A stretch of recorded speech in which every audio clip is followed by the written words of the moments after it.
Let's talk about another potential casualty, the political career of Prime Minister Netanyahu.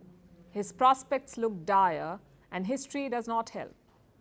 Let's take you back to October 1973. Egypt and Syria launched a surprise attack on Israel. In 1973, it led to what's called the Yom Kippur War. Israel won that war, but at great cost to its then Prime Minister Golda Meir. Her government had failed to anticipate the attack, leading to growing anger and eventually her ouster. Now, Benjamin Netanyahu faces anger. He is Israel's current and longest-serving Prime Minister.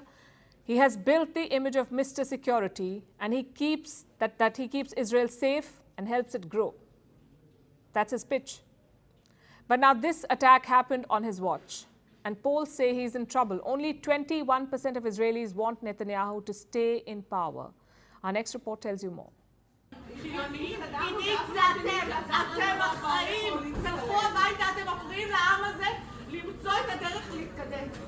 אתם מפריעים שם. הייתי ילדה טובה, לא? הייתי ילדה טובה, הרסת הממשלה הזאת, הרסתם את המדינה הזאת, הרסתם את המדינה הזאת, תלכו מפה, תלכו, עכשיו זה תורנו, אנחנו עכשיו נשאר פה, אנחנו נעזור, ימין, שמאל, עם מאוחד, בלעדיכם, אתם הרסתם את המקום הזה, הרסתם, לכו מפה! One Israeli cabinet minister barred from a hospital entrance. Another called a traitor and imbecile when she came to comfort evacuated families. A third minister accused of betraying people by a grieving man at a hospital. As Israel copes with its shock and grief, little love is being displayed towards its government. It's been accused of dropping the country's guard and leaving it vulnerable. And now anger is mounting against the government. So far, Israel's top general, the defense minister, national security advisor, foreign minister, finance minister, and intelligence chiefs have acknowledged the failure.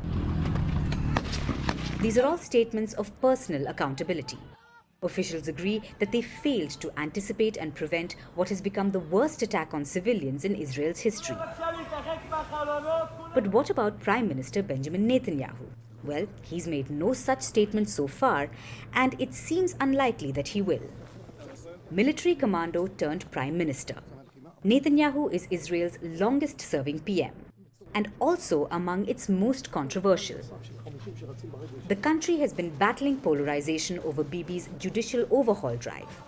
It triggered walkouts by some military reservists. It fueled protests across the nation.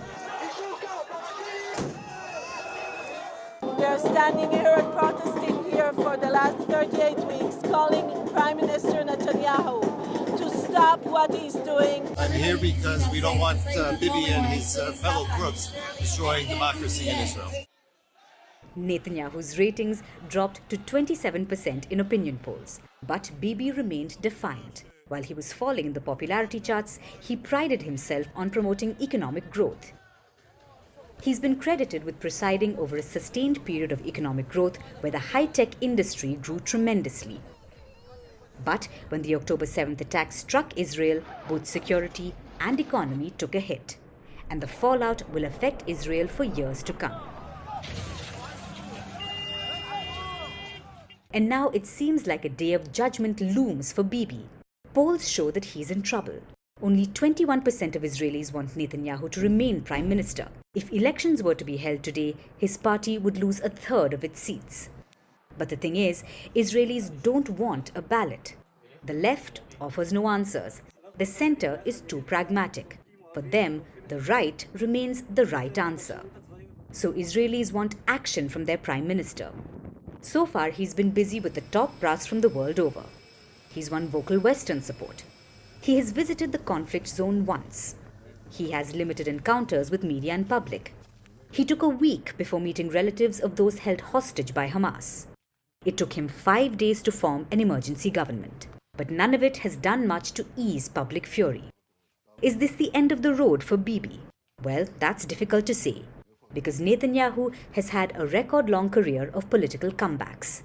Under him, Israel has come to see itself as a military, political, and technological power. But today, Israel is facing its biggest test in decades, and so is Bibi.